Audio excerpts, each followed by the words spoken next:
What's poppin', YouTube fam? Welcome back.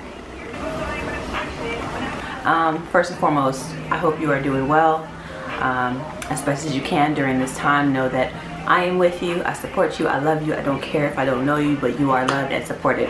Let's get that out the way.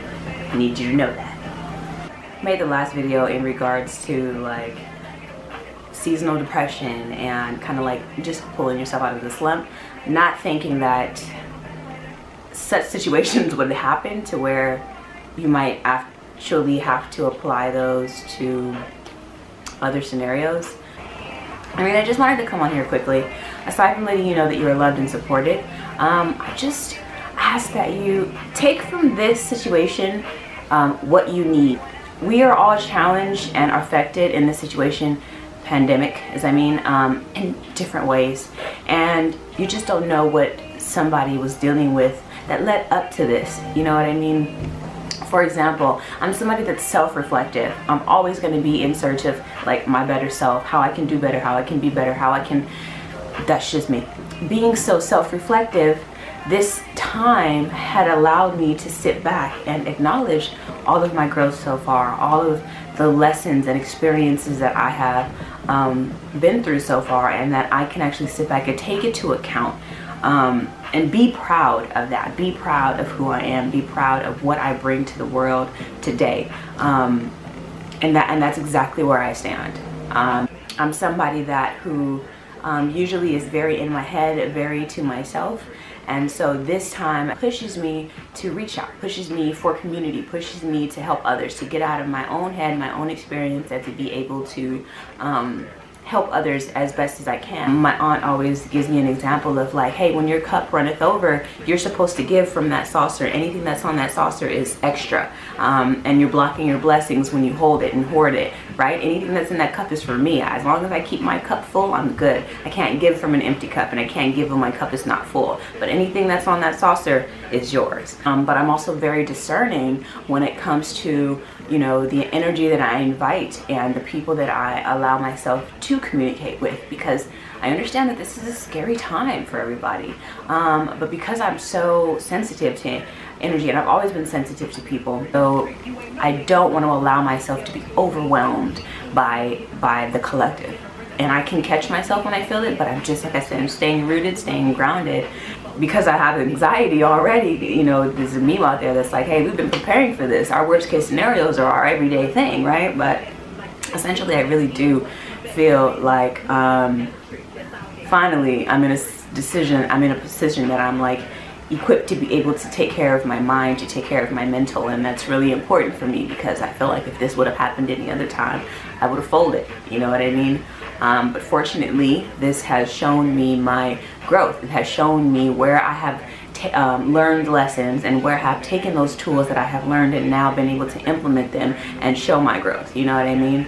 No matter how much you grow, no matter how much you do, the universe is going to test you to really be like, did you learn that lesson? And let me tell you, she don't take lightly on being able to teach you a lesson over and over again. So I'm paying attention. As I had mentioned, like, take from this what you will. There are going to be people who have been constantly reaching out, constantly overdoing, constantly overgiving to other people, and this is a time for them to bring that back, to bring their power back to themselves, and to be able to look in the mirror and see what it is that they need themselves. How can they comfort and make themselves happy? You know what I mean? There are some people that are not going to use this time to go deep. There are some people that are, you know, they're going to realize that they really miss somebody. There are some people that they're going to realize that they tired as hell of somebody. You know what I mean? There's going to be some people that need to implement some workout. There's going to be some people that don't need to work out anymore. Take a break. It's okay. You know, balance is key. There's just take from it what you will. Everybody is experiencing this in a different way, and only you know what it is that you need.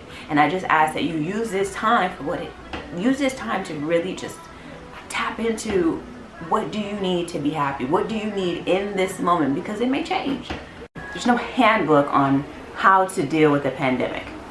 And the best thing that I had saw is this is a pandemic and not a productivity contest. Please remember that.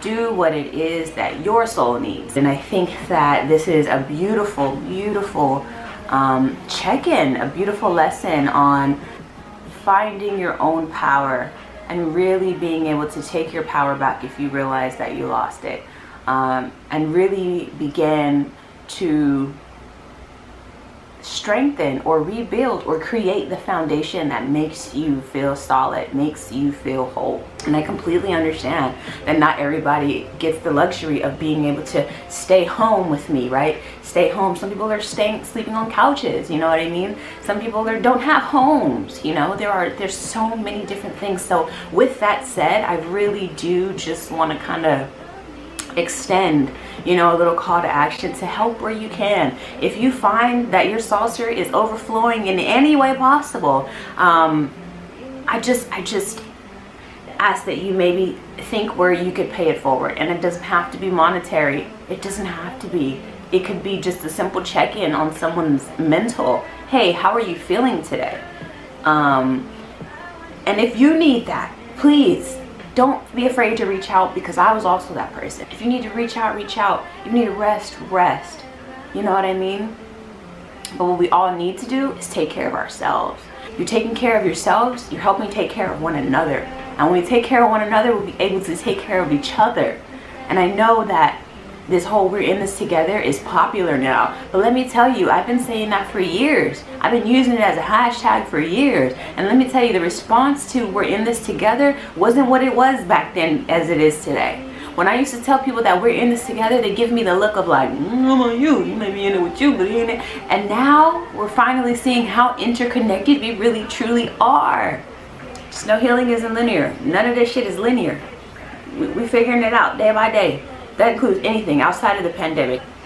Shit, well, one person might have learned when they're 12, another person figured out at 31. One person might have figured out at 31, somebody figured out at 72. It's just life. Beautiful, bittersweet goodness. But I really did just want to say that. Take from this what you will, what you need from it. Only leave everything else behind. You deserve to feel good. You deserve to feel supported. And whatever it is that's going to get you there, I hope that you can be able to assess and just get one step closer to that. I really do wish you nothing but happiness, support, comfort, security. I just want you to know that you're not alone. So I love y'all. I hope you have an amazing whatever day, weekend. And I just hope that this helps somebody. Because I know that there's a lot of fear and there's a lot of pain. It's a lot being felt right now.